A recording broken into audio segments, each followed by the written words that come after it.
वांगशन lovers, welcome to my channel. अगर आप लोगों को मेरी स्टोरी पसंद आए तो प्लीज़ मेरे चैनल को लाइक शेयर एंड सब्सक्राइब ज़रूर कर लीजिएगा। कमेंट बॉक्स में कमेंट करके ज़रूर बताइएगा कि आपको मेरी स्टोरी कैसी लगी। तो चलिए हम कहानी शुरू करते हैं। हमने पिछले पार्ट में सुना था कि सब हॉस्पिटल से घर आ गए। मदर ने वांग जी से कहा, वांग जी तुम वुहिंग और बेबी को लेकर रूम में जाओ, उन दोनों को रेस्ट की ज़रूरत है। वांग जी ठीक है कहकर वुहिंग को रूम में ले जाने लगा। तभी बेबी रोने लगा। वुहिंग रूम में पहुंचकर बेबी को मिल्क फीड कराने लगा। मिल्क मिलते ही बेबी चुप हो गया और पीने लगा। रूम में बेबी के लिए पालना और सारी ज़रूरत की चीज़ें मौजूद था। वांग जी ने वुहिंग से कहा, अब तुम थोड़ा रेस्ट कर लो, मैं कुछ समय बाद तुम्हें उठाऊंगा। वुहिंग ठीक है कहकर बेड पर लेट गया। कुछ समय बाद जब वुहिंग उठा तो देखा वांग जी कमरे में नहीं है। वो उठकर बेड पर बैठ गया। तभी वांग जी रूम में खाना लेकर एंटर हुआ। वो वुहिंग को देखकर कहता है, अब तुम्हें कैसा लग रहा है वुहिंग? वुहिंग कहता है, मैं ठीक हूँ लंजा। वांग जी कहता है, मैं खाना लेकर आया हूँ, चलो खा लो। वो दोनों मिलकर डिनर करने लगे। डिनर करने के बाद वो लोग सोने जाने वाले होते हैं कि तभी बेबी रोने लगा। वुहिंग बेबी को गोद में लेकर चुप कराने लगा और उसने देखा बेबी के कपड़े गीले हैं। उसने बेबी के कपड़े बदल दिए, उसे मिल्क फीड करा के सुला दिया और वो दोनों भी सो गए। सुबह हुई, दोनों उठकर तैयार हो गए। वुहिंग ने बेबी को भी तैयार कर दिया था। सब मिलकर ब्रेकफास्ट करने के बाद अपने अपने काम पे चले गए। बेबी, मैडम लान और वुहिंग घर में थे। जब कॉलेज ख़त्म हुआ, वनिंग और निहासंग बेबी और वुहिंग को देखने के लिए आए। उन दोनों ने बेबी और वुहिंग को देखा। वुहिंग से कहा, इसका नाम क्या है? वुहिंग कहता है, अभी तक बेबी का नाम नहीं रखा गया। तभी डैड और लैंसीचन भी घर में आ गए। सब ने मिलकर बेबी का नाम लैंशियन और आयान रखा। धीरे धीरे वक्त गुजरने लगा।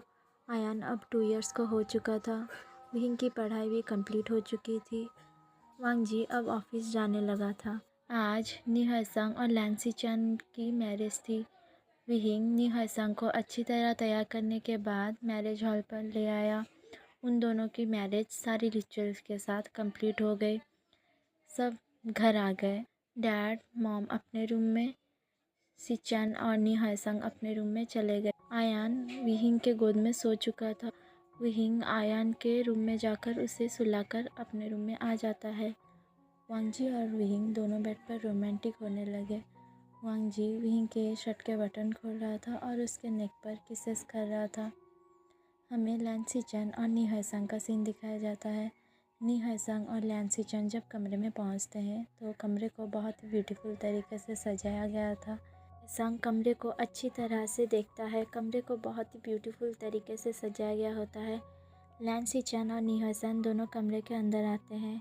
लैंसीचन ने डोर को लॉक कर दिया। अंदर आने के बाद लैंसीचन अपने कोट को उतार के रखने लगा। निहासन ने भी अपने ऊपर की कोट को उतार कर रख दिया। निहासन को थोड़ी सी नर्वसनेस हो रही थी। वो चुपचाप खड़ा था। तभी लैंसीचन निहासन के पास आया और उसे कमर से पकड़ लिया। निहासन और लैंसीचन एक दूसरे को किस करने लगे।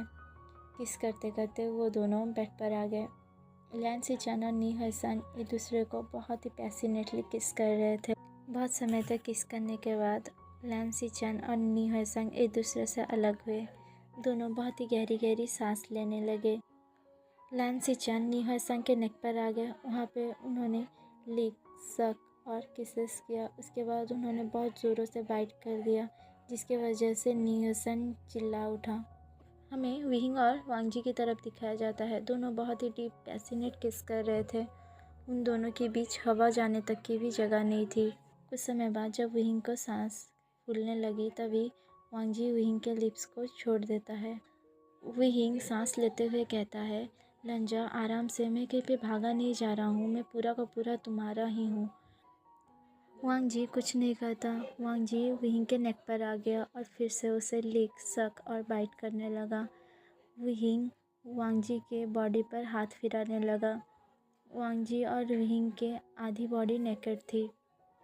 वांग जी धीरे धीरे वुहिंग के नेक से चेस्ट पर आया और चेस्ट पर लिक, सक, बाइट, किस करने लगा। विहिंग इसकी वजह से मोयान करने लगा। वांग जी धीरे धीरे लिक सक बाइट किस करते हुए विहिंग के सारी बॉडी पर मार्क्स बना देता है। वो विहिंग के बेली बटन पर आ गया। उसने विहिंग के ट्राउज़र को निकाल कर फेंक दिया और अपने भी। वो विहिंग के दोनों टांगों के बीच आ गया और विहिंग के थाइस को रब करने लगा। कुछ समय बाद वांग जी विहिंग के साथ सेक्स करने लगा। विहिंग को पहले बहुत ज़्यादा दर्द हुआ क्योंकि उन लोगों को इंटीमेट हुए बहुत वक्त हो चुका था। विहिंग रोने लगा। वांग जी विहिंग के आंसू को पोंछते हुए उसके गालों को सहलाने लगा। धीरे धीरे विहिंग को पेन और प्लेजर दोनों फील होने लगे। वो वांग जी का नाम लेकर मोयन करने लगा। वांग जी उसके साथ पहले स्लोली उसके बाद फास्ट हार्डली इंटीमेट होने लगा। जब वो दोनों थक गए, दोनों नेकेड ही ब्लैंकेट ओढ़कर सो गए। कुछ समय बाद वांग जी उठा और पानी पीने लगा। पानी पीने के बाद जब वांग जी की नज़र विहिंग पे पड़ी, विहिंग की आधी चेस्ट अभी तक रिवील थी, जिसकी वजह से वांग जी को फिर से उसके साथ सेक्स करने का मन किया। वांग जी विहिंग को बिना उठाए ही उसके बॉडी पर फिर से किस लिक करने लगा, जिसके वजह से विहिंग कभी हंसने लगा तो कभी मोयन करने लगा। वांग जी धीरे धीरे विहिंग की बॉडी से ब्लैंकेट को हटा देता है और फिर से सेक्स करने के लिए विहिंग के दोनों टांगों के बीच आ गया। वांग जी विहिंग के साथ सेक्स करने लगा। जब वांग जी अपना स्पीड को बढ़ाता है तब विहिंग उठ गया। विहिंग कहता है, लंजा तुम ये क्या कर रहे हो, हटो। वांग जी कहता है, तुम सोते हुए इतने ज़्यादा ब्यूटीफुल लग रहे थे कि मैं खुद पे कंट्रोल नहीं कर पाया। सॉरी विहिंग, मैं अब नहीं हट सकता। उन दोनों ने फिर से और एक राउंड किया और दोनों थक कर सो गए। और इसी के साथ हमारी ये फ़ैन फिक्शन कंप्लीट हो गई। मिलते हैं एक न्यू फ़ैन फिक्शन के साथ। तब तक के लिए bye bye and sorry for the late update.